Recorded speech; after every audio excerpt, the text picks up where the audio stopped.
કરીએ બીઝેડ કૌભાંડમાં એક પછી એક નીત નવા ખુલાસા સામે આવી રહ્યા છે। અપડેટ જે સામે આવી છે તેના ઉપર સૌથી પહેલા નજર કરીએ તો બીઝેડ કૌભાંડમાં એક પછી એક સનસનીખેજ ખુલાસા થઈ રહ્યા છે। હજુ પણ ભૂપેન્દ્ર ક્યાં છે તેને લઈને તો પ્રશ્નાર્થ છે જ, પરંતુ 4 કંપનીઓના જે રૂપિયા છે 360 કરોડના આર્થિક વ્યવહારો મળી આવ્યા છે। 360 કરોડના આર્થિક વ્યવહાર મળ્યા।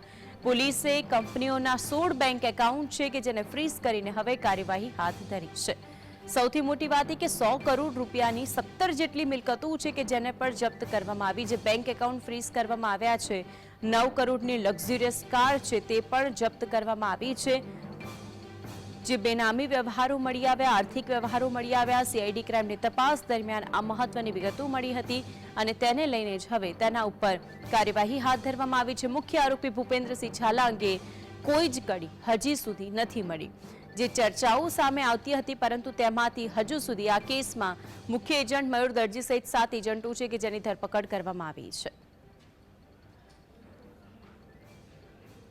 તો આજે અંગે વધુ માહિતી માટે સ્ટુડિયોથી સહયોગી કામેશ જોડાઈ ગયા છે। કામેશ, બીઝેડ કૌભાંડ એટલું મોટું કૌભાંડ હજુ ભૂપેન્દ્રસિંહ સુધી તો પહોંચી શક્યું નથી સીઆઈડી ક્રાઇમ, પરંતુ એક પછી એક જે નવા ખુલાસા થઈ રહ્યા છે, શું વિગતો તેને લઈને?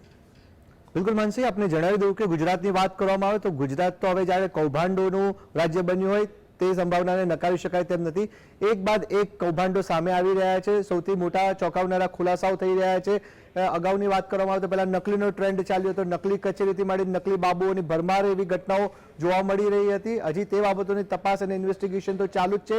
આ તમામ બાબતોની વચ્ચે કહી શકાય કે બીઝેડ કૌભાંડ સામે આવ્યું, મસ્ત મોટું કૌભાંડ, 6000 કરોડ રૂપિયા, કદાચ તેનાથી વધુ પણ હોઈ શકે। આ કૌભાંડ સામે આવ્યું ને તેને લઈને હજી કહી શકાય કે કેટલાય દિવસો વીતી ગયા, પરંતુ હજી મુખ્ય આરોપીની વાત કરવામાં આવે ભૂપેન્દ્રસિંહ ઝાલાની જો વાત કરવામાં આવે તો હજી પણ તે પોલીસ પકડથી બહાર છે। આ બાબતને લઈને જો વાત કરવામાં આવે તો સીઆઈડી અમદાવાદ જે સીઆઈડી ક્રાઇમ વિભાગ જે છે તેના દ્વારા તપાસ એક બાજુ કરવામાં આવી રહી છે। આ તપાસ દરમિયાન સૌથી મોટો અને ચોંકાવનારા ખુલાસાઓ એક બાદ એક ખુલાસા સામે આવી રહ્યા છે। તેને લઈને જો વાત કરવામાં આવે તો જે તપાસ કરવામાં આવી છે તેને લઈને સૌથી મોટો ઘટસ્ફોટ થયો છે કે બીઝેડ કૌભાંડની જો વાત કરવામાં આવે તો બીઝેડ કૌભાંડમાં જે કંપનીઓના જે ઓફિસના જે 16 એકાઉન્ટ હતા, 16 એકાઉન્ટને સીઝ કરવામાં આવ્યા છે। અને સૌથી ચોંકાવનારી બાબત એ છે કે લોકોના રૂપિયા છે, લોકોના રૂપિયા બેંકના એકાઉન્ટમાં પડી ગયા અને એવે 360 કરોડ રૂપિયાના આર્થિક વ્યવહારો થયા હોવાનો સૌથી મોટો ઘટસ્ફોટ સામે આવ્યો છે। આ બાબતને લઈને વાત કરવામાં આવે તો 100 કરોડ રૂપિયાની જો વાત કરવામાં આવે તો તેને લઈને પણ આર્થિક બાબતોની જે જાણકારી જે છે જે સીઆઈડી ક્રાઇમ વિભાગને હાથે લાગી છે। આ ઉપરાંત વાત કરવામાં આવે તો 9 કરોડ રૂપિયાની લક્ઝરિયસ કારની વાત કરવામાં આવે તો તે પણ પોલીસ દ્વારા કબજે લઈ લેવામાં આવી છે। આ સાથે જ તપાસનો ધમધમાટ યથાવત છે। સૌથી મહત્વની વાત એ છે કે માનસી, આ સમગ્ર ઘટનાની જો વાત કરવામાં આવે કૌભાંડ નહીં પરંતુ આ તો મહાકૌભાંડ છે। લોકોના એક કા ડબલ, એક કા 3 કરીને જે સામાન્ય લોકો છે, મધ્યમ વર્ગના લોકો છે, ગરીબ લોકો છે, તેમના પૈસા ખેંચવાનું એક બહુ મોટું કૌભાંડ, અને આ કૌભાંડ એ મહાકૌભાંડ બની ગયું। 6000 કરોડ ને આંકડો આવી ગયો અને ત્યારબાદ હવે જ્યારે આ સમગ્ર બાબત જે છે એ સામે આવી છે ત્યારે એક બાજુ પોલીસ અને પ્રશાસન દ્વારા તપાસનો ધમધમાટ યથાવત છે, પરંતુ એક બાદ એક ખુલાસા સામે આવી રહ્યા છે। એક પ્રશ્ન અંતિમ એક આવેશ થાય કે જે રીતે આટલું મોટું કૌભાંડ આચરવામાં આવ્યું, હજુ ભૂપેન્દ્ર સુધી તો ક્રાઇમ બ્રાન્ચ પહોંચી શક્યું નથી, પરંતુ કેટલાક એવા નેતાઓ પણ છે કે જે પોતાના પૈસા ફસાયા છે તેમ છતાં પણ પોતાનું જે નામ છે તે ખરાબ થાય તેના કારણે હજુ સુધી બોલી નથી રહ્યા। એવા કેટલા રાજકીય નેતાઓની અંદર સંડોવણી હોઈ શકે એમ છે? બિલકુલ માનસી, આપણે જણાવ્યું કે આ જે બીઝેડ કૌભાંડની વાત કરવામાં આવે તો 6000 કરોડનું મસમોટું કૌભાંડ છે। આ કૌભાંડના જો રૂપિયા જે છે, કરોડો રૂપિયા છે, 6000 કરોડ રૂપિયા એ કોના છે?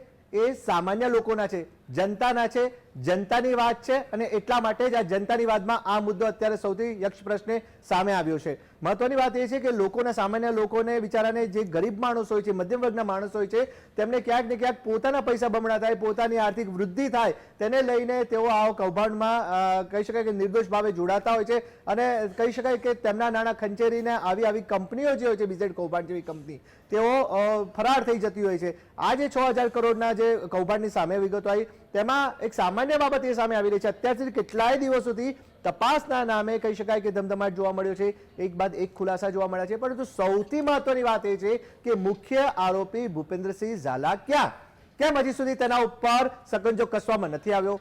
કેમ પોલીસ વિભાગ ક્યાંક ને ક્યાંક કહી શકાય કે 1-2% કામમાં ક્યાંક પાછળ રહી ગયું હોય તે સંભાવનાને પણ નકારી શકાય તેમ નથી તેવું લોકમુખે ચર્ચાઈ રહ્યું છે. સૌથી મહત્વની વાત એ છે કે સમગ્ર કૌભાંડમાં 7 એજન્ટોની વાત કરવામાં આવે તો મયુર ચૌહાણ સહિતના જે 7 એજન્ટો છે તેમની ધરપકડ કરી લેવામાં આવી.